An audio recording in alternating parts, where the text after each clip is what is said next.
वाहें पसारे। आ जाओ लाडलो अब। ओम शांति। आप सभी मीठे प्यारे दिल के पास बाप दादा के रहने वाले सभी बच्चों को दिलाराम बाप की तरफ से गुड मॉर्निंग। आज है बुधवार 12 फरवरी 2025। सबसे पहले हम सभी सुनेंगे आज की मुरली का मुख्य पॉइंट्स को। आज बाप दादा बहुत प्यार से कहते हैं, मीठे बच्चे, संकल्पों की एकाग्रता श्रेष्ठ परिवर्तन में फास्ट गति ले आती है, क्योंकि दृढ़ संकल्प की एकाग्रता से बदलाव और जब विचार स्पष्ट और केंद्रित होते हैं तो परिवर्तन की गति स्वतः बढ़ जाती है। आज बाप दादा हम मीठे बच्चे को बहुत प्यार से समझाते हैं, मीठे बच्चे, बाप जो पढ़ाते हैं उसका रिटर्न गुल गुल फूल बनकर दिखाना है, मेहनत करनी है, कभी भी ईश्वरीय कुल का नाम बदनाम नहीं करना है। जो ज्ञानवान और योगी हैं उनका ही संग करना है। मैं पन का त्याग कर निरहंकारी बन रूहानी सेवा करनी है, इसे अपना फर्ज समझना है, अहंकार में नहीं आना है। और अब सुनते हैं आज की मुरली में बाप दादा ज्ञान, योग, धारणा, सेवा, पुरुषार्थ की विधि में क्या कहते हैं। जो पहला है ज्ञान, यह सृष्टि का चक्र कैसे फिरता है, इस पर समझाना बड़ा सहज है। तुम जानते हो यह चक्र 5000 वर्ष का है। कल की बात है जबकि इन सूर्यवंशी चंद्रवंशियों का राज्य था। यह अनादि ड्रामा बना बनाया है, यह कोई नहीं जानते। तुम बच्चों की बुद्धि में है। आधा कल्प सतयुग त्रेता, फिर आधा से भक्ति शुरू होती है। दूसरा है योग। मुख्य बात अल्फ को याद करो, बाकी यह सारी है रेजगारी। बाप कहते हैं बेहद का बाप इतना बड़ा है, उनसे वर्षा कब मिलता होगा यह कोई जानते नहीं। तीसरा है धारणा। जो ज्ञानवान होंगे वह आपसमान जरूर बनाएंगे, जो किसको समझा भी सको। जो बरसते ही नहीं उनका संग रखने से क्या फायदा। तुम जानते हो हम अमर बन रहे हैं, अमर लोक में जा रहे हैं। चौथा है सेवा। सर्विस करना तो फर्ज है, इसमें अहंकार नहीं आना चाहिए। सत बाप से जो ज्ञानवान और योगी बने हैं उनका संग करना चाहिए। बड़े आदमियों को अच्छी जवाहरात दी जाती है। तुम बच्चे इस समय सच्चे साहेब को जानते हो। अच्छा, अब सुनते हैं आज की मुरली को विस्तार से।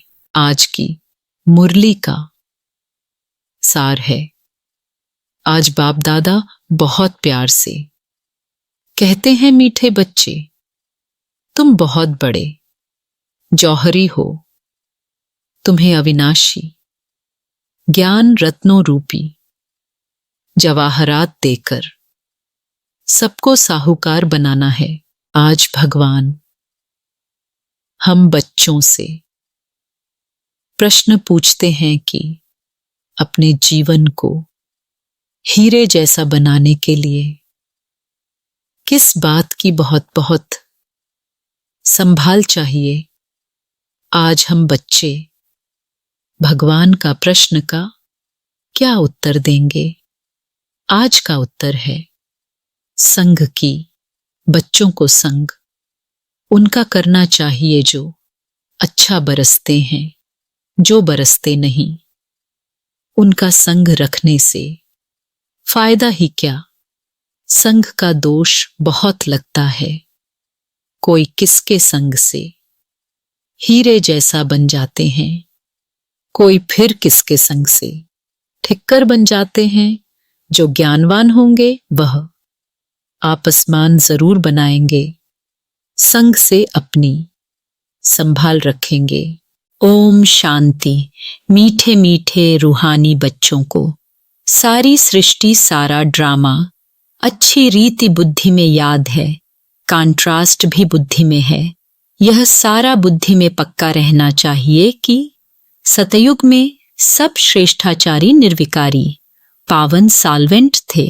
अभी तो दुनिया भ्रष्टाचारी विकारी पतित इंसॉल्वेंट है। अभी तुम बच्चे संगम युग पर हो, तुम उस पार जा रहे हो। जैसे नदी और सागर का जहां मेल होता है उनको संगम कहते हैं। एक तरफ मीठा पानी, एक तरफ खारा पानी होता है। अब यह भी है संगम। तुम जानते हो, बरोबर सतयुग में लक्ष्मी नारायण का राज्य था, फिर ऐसे चक्र फिरा। अभी है संगम। कलयुग के अंत में सब दुखी हैं, इसको जंगल कहा जाता है।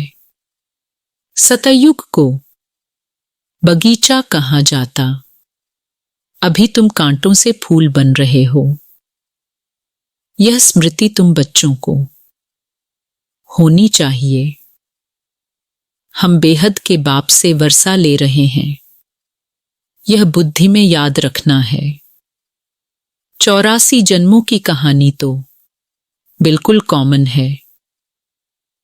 समझते हो, अब 84 जन्म पूरे हुए।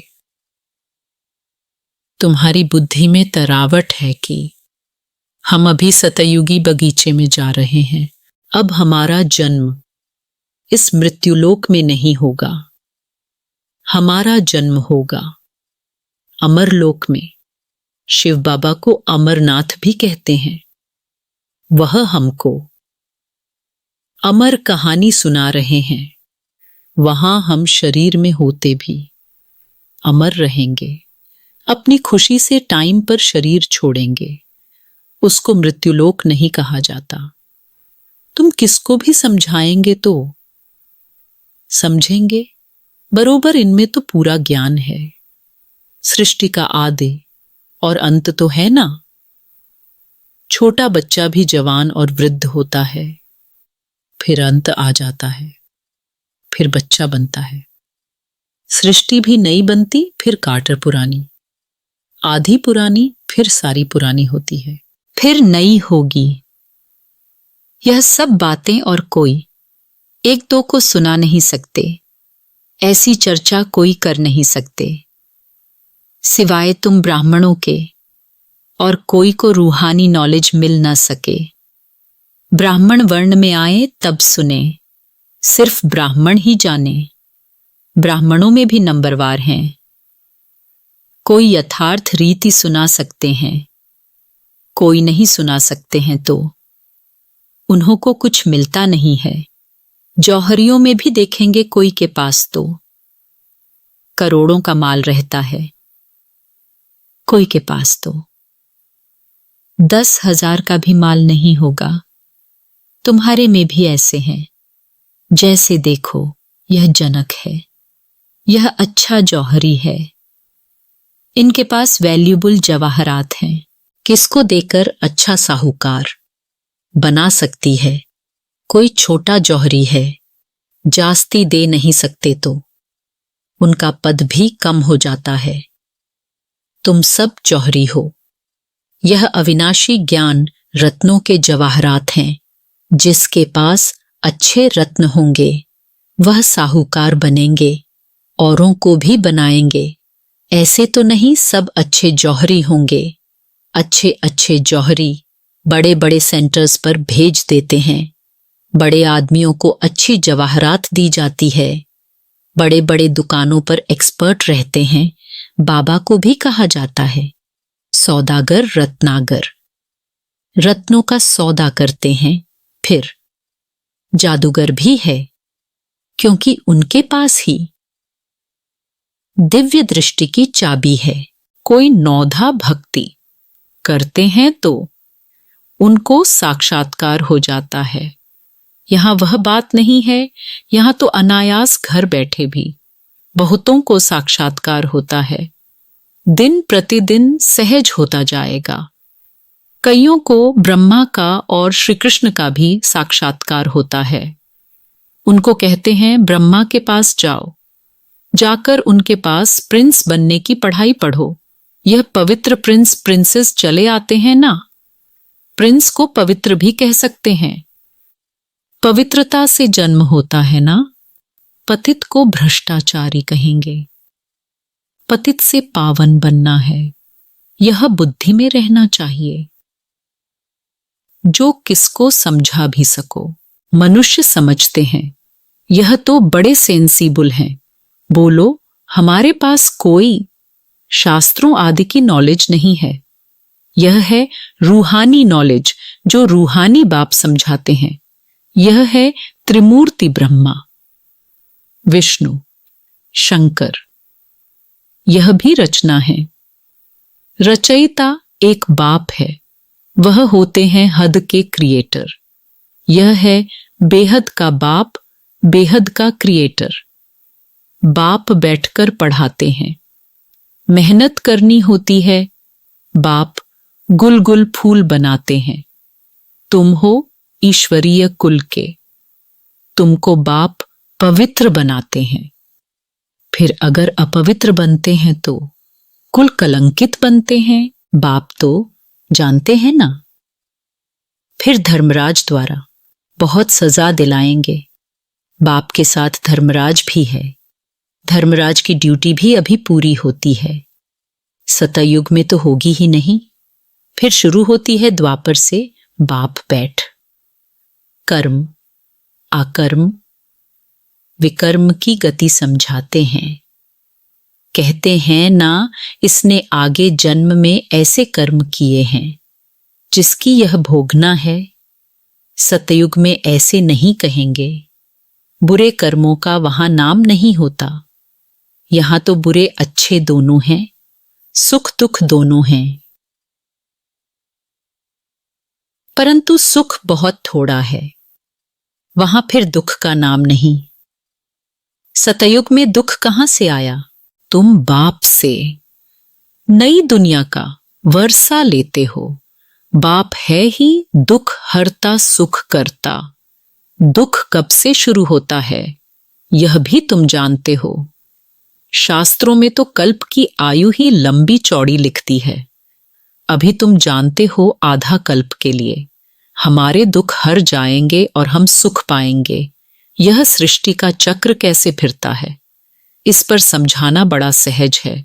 यह सब बातें तुम्हारे सिवाय और कोई की बुद्धि में हो न सकें।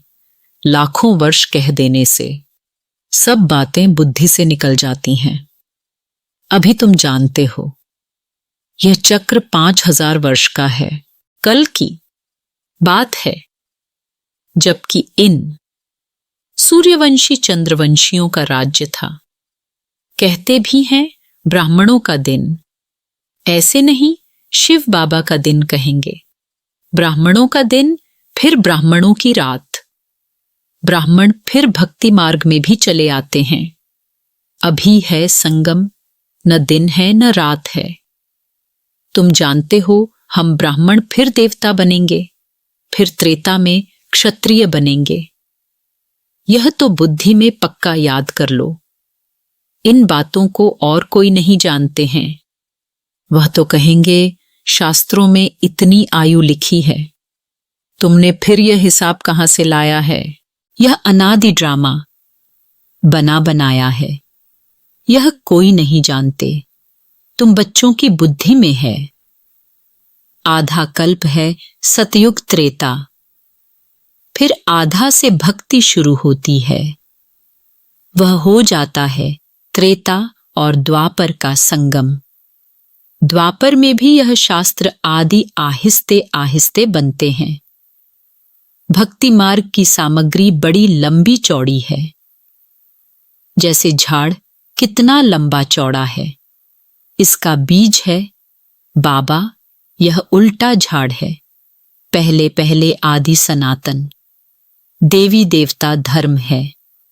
यह बातें जो बाप सुनाते हैं यह हैं बिल्कुल नई।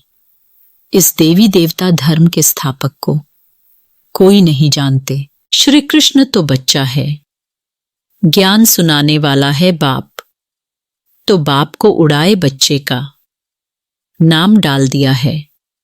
श्री कृष्ण के ही चरित्र आदि बैठ दिखाए हैं। बाप कहते हैं लीला कोई श्री कृष्ण की नहीं है, गाते भी हैं, हे प्रभु तेरी लीला अपरम अपार है। लीला एक की ही होती है।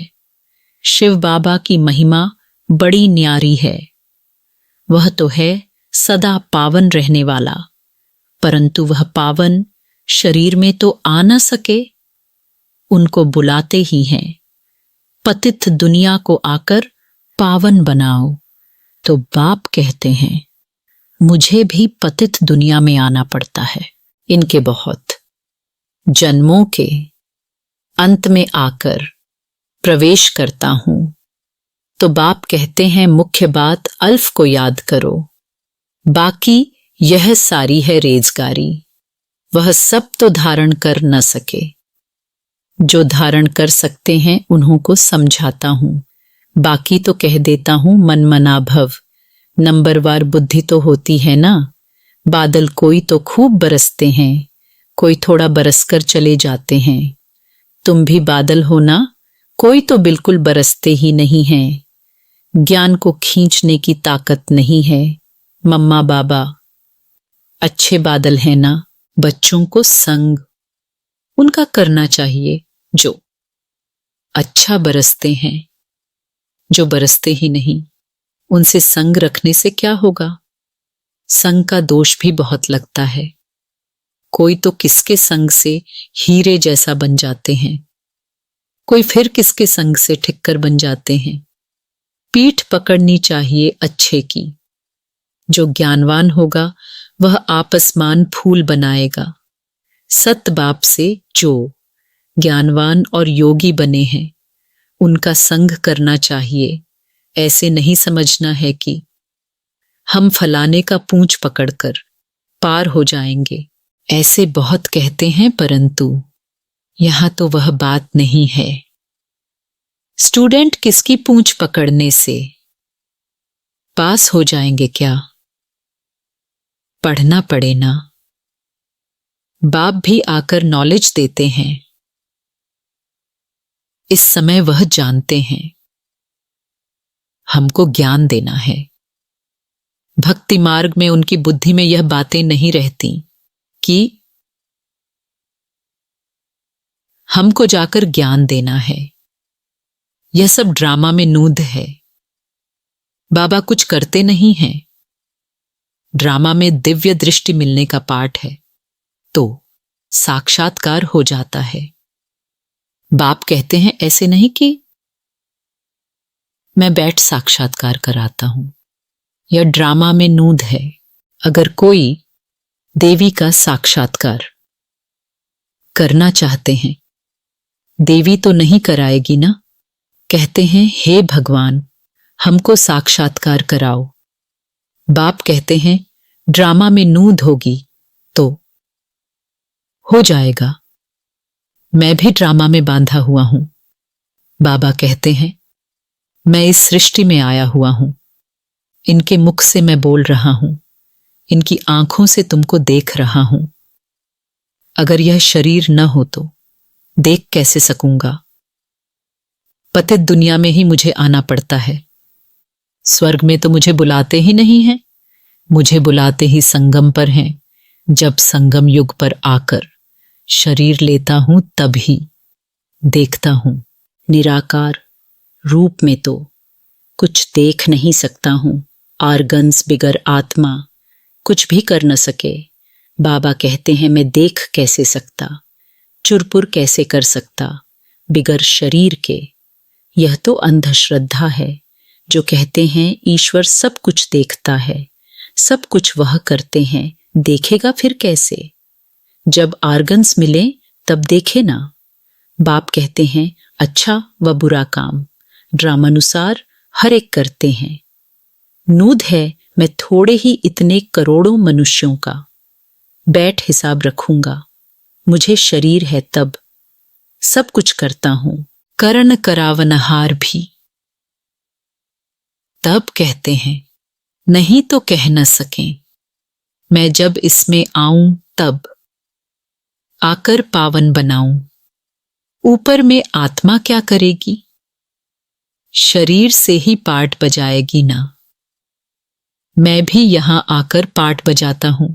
सतयुग में मेरा पाठ है नहीं, पाठ बिगर कोई कुछ कर न सके। शरीर बिगर आत्मा कुछ कर नहीं सकती। आत्मा को बुलाया जाता है, वह भी शरीर में आकर बोलेगी ना। आर्गन्स बिगर कुछ कर न सके। यह है डिटेल की समझानी। मुख्य बात तो कहा जाता है बाप और वर्षे को याद करो। बेहद का बाप इतना बड़ा है, उनसे वर्षा कब मिलता होगा यह कोई जानते नहीं। कहते हैं आकर दुख हरो, सुख दो,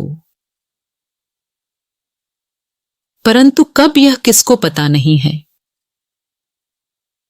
तुम बच्चे अभी नई बातें सुन रहे हो।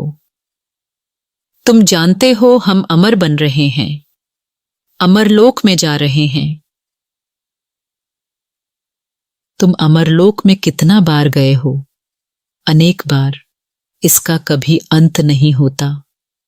बहुत कहते हैं क्या मोक्ष नहीं मिल सकता। बोलो नहीं, यह अनादि अविनाशी ड्रामा है। यह कभी विनाश नहीं हो सकता है। यह तो अनादि चक्र फिरता ही रहता है। तुम बच्चे इस समय सच्चे साहेब को जानते हो। तुम सन्यासी हो ना, वह फकीर नहीं। सन्यासियों को भी फकीर कहा जाता है। तुम राज ऋषि हो, ऋषि को सन्यासी कहा जाता है। अभी फिर तुम अमीर बनते हो। भारत कितना अमीर था, अभी कैसा फकीर बन गया है। बेहद का बाप आकर बेहद का वर्षा देते हैं। गीत भी है बाबा आप जो देते हो सो कोई दे न सके। आप हमको विश्व का मालिक बनाते हो जिसको कोई लूट न सके। ऐसे ऐसे गीत बनाने वाले अर्थ नहीं सोचते। तुम जानते हो वहां पार्टीशन आदि कुछ नहीं होगी। यहां तो कितनी पार्टीशन है, वहां आकाश धरती सारी तुम्हारी रहती है। तो इतनी खुशी बच्चों को रहनी चाहिए ना। हमेशा समझो शिव बाबा सुनाते हैं, क्योंकि वह कभी हॉलीडे नहीं लेते, कभी बीमार नहीं होते। याद शिव बाबा की ही रहनी चाहिए। इनको कहा जाता है निरहंकारी। मैं यह करता हूं, मैं यह करता हूं, यह अहंकार नहीं आना चाहिए। सर्विस करना तो फर्ज है, इसमें अहंकार नहीं आना चाहिए। अहंकार आया और गिरा। सर्विस करते रहो, यह है रूहानी सेवा। बाकी सब है जिस्मानी। अच्छा मीठे मीठे सिकीलधे बच्चों प्रति माता पिता बाप दादा का याद प्यार और गुड मॉर्निंग। रूहानी बाप की रूहानी बच्चों को नमस्ते। हम रूहानी बच्चों को रूहानी माता पिता बाप दादा को तहे दिल से याद प्यार और नमस्ते नमस्ते नमस्ते। धारणा के लिए मुख्य सार है। पहला पॉइंट्स है बाप जो पढ़ाते हैं उसका रिटर्न गुल गुल फूल बनकर दिखाना है। मेहनत करनी है। कभी भी ईश्वरीय कुल का नाम बदनाम नहीं करना है। जो ज्ञानवान और योगी हैं उनका ही संग करना है। दूसरा पॉइंट्स है मैंपन का त्याग कर निरहंकारी बन रूहानी सेवा करनी है। इसे अपना फर्ज समझना है। अहंकार में नहीं आना है। आज का वरदान है व्यर्थ को भी शुभ भाव और श्रेष्ठ भावना द्वारा परिवर्तन करने वाले सच्चे मर्जीवा भवः। आज का वरदान है व्यर्थ को भी शुभ भाव और श्रेष्ठ भावना द्वारा परिवर्तन करने वाले सच्चे मर्जीवा भवः। बाप दादा की श्रीमत है, बच्चे व्यर्थ बातें न सुनो, न सुनाओ और न सोचो। सदा शुभ भावना से सोचो, शुभ बोल बोलो। व्यर्थ को भी शुभ भाव से सुनो, शुभ चिंतक बन। बोल के भाव को परिवर्तन कर दो। सदा भाव और भावना श्रेष्ठ रखो। स्वयं को परिवर्तन करो, न कि अन्य के परिवर्तन का सोचो। स्वयं का परिवर्तन ही अन्य का परिवर्तन है। इसमें पहले मैं इस मर्जीवा बनने में ही मजा है।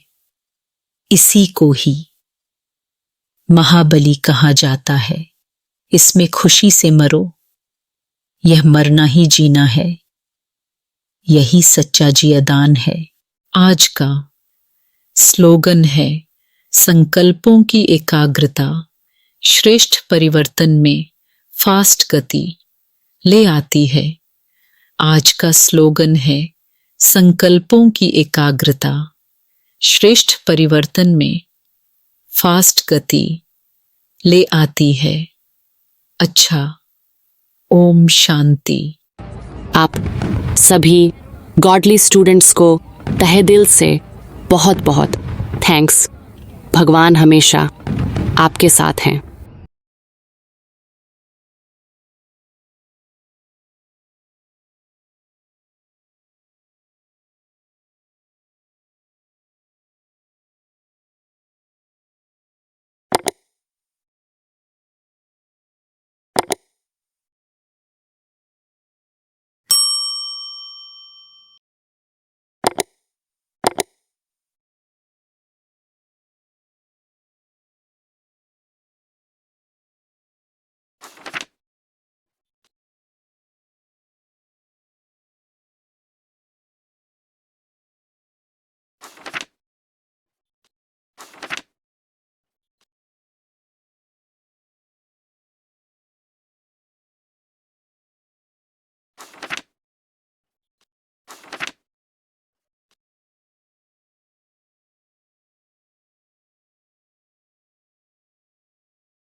मैं शांत स्वरूप आत्मा हूं व मेरा स्वधर्म शांति है।